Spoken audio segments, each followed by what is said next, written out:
మన ముకుందాలో Christmas and New Year offer విఏపై ఫ్లాట్ 10% తగ్గింపు. వివరాలకి సంప్రదించండి.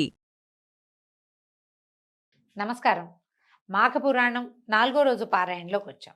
వశిష్ఠ మహర్షి, దిలీప మహారాజు మాట్లాడుకుంటున్నారు. పులిముఖంతో ఉన్నటువంటి గంధర్వుడి దివ్య చరిత్ర, అతని సమస్య, అతనికి ఎట్లా సమాధానపడ్డాడు, ఏ రకంగా మాఘమాసంలో చేసినటువంటి నదీ స్నానం అతనికి పూర్వ ముఖాన్ని కలిగించింది, ఎట్లా శాప విముక్తి కాదు అతనికి ఏదో పరిస్థితి, ఆ పరిస్థితి ఏ రకంగా మారింది భృగు మహర్షి దయ వల్ల, అదంతా వివరంగా వశిష్ఠ మహర్షి దిలీప మహారాజుకు తెలియజేశారు. ఆ తర్వాత ఇంకా చెప్తున్నారు, ఇంకొక కథ చెప్పబోతున్నారు అనమాట. పూర్వము కుత్సుడు అనే పేరుండేటువంటి ఒక సద్బ్రాహ్మణుడు ఉండేవాడు.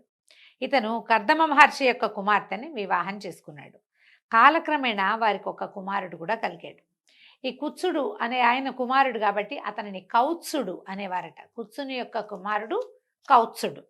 ఇతనికి 5వ ఏడు రాగానే ఉపనయనం చేశారు. 5-6 ఏళ్ళు అంటే 5వ ఏడు అని పురాణాల్లో రాస్తారు. గర్భాష్టమం అని చెప్తాం కదా మనం. 7.5 సంవత్సరాలు, 7 అట్లా వచ్చాక 8వ ఏడు నిండే లోపల చేసేస్తారనమాట. అయితే ఉపనయనం చేశారు. ఈ బాలుడు దినదిన ప్రవర్ధమానుడిగా పెరగటం మొదలుపెట్టాడు. చదువుకుంటున్నాడు. పెద్దల్ని గౌరవించడం, మర్యాద, మన్నన, విద్యాభ్యాసం పట్ల అమిత శ్రద్ధ, నీతి నియమాలు, శమధమాదులు పాటించటము, దైవభక్తి మొదలైన సుగుణాలు కలిగి దైవ కార్యాలు నెరవేరుస్తూ నిదానంగా పెద్దవాడయ్యాడు. సకల శాస్త్ర పారంగతుడు కూడా అయ్యాడు. కొంతకాలానికి బ్రాహ్మణుడికి, కుర్రవాడికి యుక్త వయస్సు వచ్చింది. ఈ యుక్త వయసు వచ్చి కొంచెం పెద్దవాడయ్యేసరికల్లా పిల్లవాడికి దేశాటనకి వెళ్ళాలని కోరిక కలిగిందట. నేను ప్రపంచం అంతా చూడదలుచుకున్నాను అని చెప్తాడు. అయితే ఈ దేశాటన చేయటమే కాదండి, మనం రాముడి సంగతి కూడా, మన రాముల వారి సంగతి కూడా, వాళ్ళు తీర్థయాత్ర చేసి వచ్చారని అలాంటి కథలు చెప్తారు. మనం రామాయణంలో కనపడదు కానీ విడిగా కొన్ని కథల్లో చెప్తూ ఉంటారు. ఎవరైనా కొంత యుక్త వయసు వచ్చాక ప్రపంచం చూడాలి ప్రతి వాళ్ళు. అయితే ఈ దేశాటనకు పోవాలనే కోరిక కలిగి ఈ అబ్బాయి ఏం చేశాడు, యువకుడైన ఈ కౌత్సుడు దేశాటనకి, తద్వారా ఆ దేశాటనలో భాగంగా తీర్థయాత్రలకి బయలుదేరాడు. అనేకమైన పుణ్యక్షేత్రాలని దర్శిస్తూ, సిద్ధులను, యోగి పుంగవులను సేవిస్తూ, ఎన్నో రకాల తీర్థాటనలు చేస్తూ మాఘమాస సమయానికి కావేరీ నదీ తీరానికి చేరుకున్నాడు. శ్రీరంగ క్షేత్రం చుట్టుపక్కల ఎక్కడో వెళ్ళాడనమాట. నదీ తీరానికి చేరుకుని ఏమనుకున్నాడు, ఆహా నా పుణ్యవశం ఏమని చెప్పాలి, ఈ మాఘమాస కాలంలో నాకు కావేరీ నదీ స్నాన పుణ్యం లభించింది. నేను ఎంతో అదృష్టవంతుణ్ణి. మాఘమాసం అంతా ఇక్కడే ఉండి నిత్యము కావేరీ నదీ స్నానం చేస్తూ అధిక పుణ్యాన్ని సంపాదిస్తానని మనసులో స్థిరపరచుకుని అక్కడనే నివాసానికి ఏర్పాటు చేసుకున్నాడు. నిత్యము విష్ణు పూజలు చేస్తూ భగవద్భక్తితోటి కాలం గడపటం మొదలుపెట్టాడు. రోజు పొద్దున్నే స్నానం చేసేవాడు. ఉదయకాలము త్రికాల సంధ్యావందనాదులు చేసేవాళ్ళు. అప్పట్లో త్రికాల సంధ్యావందనం అంటే ఉదయం పొద్దున్నే వెళ్ళడము, సూర్యుడికి అర్ఘ్యం ఇచ్చి సంధ్యావందనం చేసుకోవటం, మధ్యాహ్నం మళ్ళీ దిగటం, నదిలో స్నానం చేసో చేయకుండానో, స్నానం కూడా మధ్యాహ్నాలు స్నానం చేసేవాళ్ళు అవునో కాదో ఎక్కడా చెప్పబడదండి, కానీ త్రికాల సంధ్యావందనం అని మాత్రం చెప్తుంటారు ఖచ్చితంగా. మళ్ళీ ఒకసారి సూర్యుడికి అర్ఘ్యం ఇవ్వటం, సంధ్యావందనం చేసుకోవటం, సాయంకాలం మళ్ళీ సాయం సంధ్యాం ఉపాశిష్యే అని చక్కగా మంత్రంలో కూడా చెప్తారు. సాయంకాలం కూడా సంధ్యావందనాలు చేస్తూ త్రికాలాలు సూర్యోపాసన, నదీ స్నానము, తర్వాత విష్ణు పూజ నిరంతరము జరుపుతూ ఉన్నాడట కొంతకాలం. ఈ రకంగా ఉన్న తర్వాత 3 సంవత్సరాలు అక్కడే ఉన్నాడు. మాఘమాసం అయ్యాక ఇంకా అతనికి ఆ నదీ స్నానాన్ని విడిచి వెళ్ళబుద్ధి కాలం, అక్కడే ఉన్నాడు ఇక కావేరీ నదీ తీరంలోనే. మరుసటి సంవత్సరం మళ్ళీ మాఘం వచ్చింది, ఆ మరుసటి సంవత్సరం మళ్ళీ మాఘం వచ్చింది. 3 మాఘమాసాలు అతను అక్కడే, అంటే 3 సంవత్సరాలు గడిపాడనమాట. తర్వాత అధిక పుణ్యాన్ని సంపాదించాడు. పిమ్మట సమస్త కోరికలను నెరవేర్చుకోవడానికి అక్కడే ఉన్నటువంటి సమీపంలో ఉన్న ఒక పర్వతం మీద ఘోరంగా తపస్సు చేయటం మొదలుపెట్టాడు. ఈ 3 సంవత్సరాలు ఇక్కడ ఉండేసరికల్లా ఇతనికి పెద్దగా సంసార తాపత్రయం లేక భగవంతుణ్ణి దర్శించాలని ముక్తి మార్గాన్ని అన్వేషిస్తూ తపస్సాధనకి పూనుకున్నాడు. తపస్సు చేయగా కొంతకాలానికి ఎట్లా చేశాడు ఈయన తపస్సు, తదేక దీక్షతోనూ అధిక నిష్ఠతోనూ నిర్మల మనసుతోనూ ఘోర తపస్సు చేస్తున్నటువంటి ఈ విప్రకుమారుడికి అనతి కాలంలోనే, అంటే చాలా కాలం గడవక ముందే విష్ణుమూర్తి శ్రీమన్నారాయణ స్వరూపంలో ప్రత్యక్షమయ్యాడు. వత్సాలేమో నీ భక్తికి మెచ్చితిని, నీకేం వరం కావాలో కోరుకోమని భగవంతుడు సెలవిచ్చాడు. కన్నులు తెరిచినటువంటి ఆ విప్రకుమారుడికి ఎదురుగుండా అమిత తేజోమయ శక్తి స్వరూపుడు, శంఖచక్ర గదాధారి, కోటి సూర్యప్రకాశుడైన ఈ శ్రీహరి కనిపించాడు. అమితానంద భరితుడై శ్రీహరికి సాష్టాంగ ప్రణామాలు చేసి చేతులు జోడించి పలు పలు విధాలుగా శ్రీహరిని కొనియాడాడు. తనని అత్యంత భక్తి శ్రద్ధలతో కొలిచిన బ్రాహ్మణ యువకుడి భక్తికి సంతోషించినటువంటి శ్రీహరి అతనితో ఇట్లా అన్నాడు: ఓ బ్రాహ్మణ బాలక, నీవు ఎంతో అఖండ భక్తి శ్రద్ధలతో నన్ను వేనేళ్ల కొనియాడి సంతుష్టుని చేశావు. అది ఎట్లాగంటే, నువ్వు ఎలా చేయగలిగావు? ఇది మాఘమాసంలోందు అనేక పర్యాయాలు విడవకుండా నిత్యము నదీ స్నానం చేయటం వల్ల తపశ్శాలులకి కూడా లభ్యం కాని అమిత మాఘమాస పుణ్యఫలాన్ని సంపాదించావు. మాఘమాస నదీ స్నాన ప్రభావం వల్ల నాకు నీపై ఎనలేని ప్రేమానురాగాలు కలిగాయి. కాబట్టి ఓ విప్రుడా, నీకేం కావాలో కోరుకో, నీ అభీష్టం నెరవేరుగాక అని భగవంతుడు పరిపరి విధాలుగా అతన్ని దీవించాడు.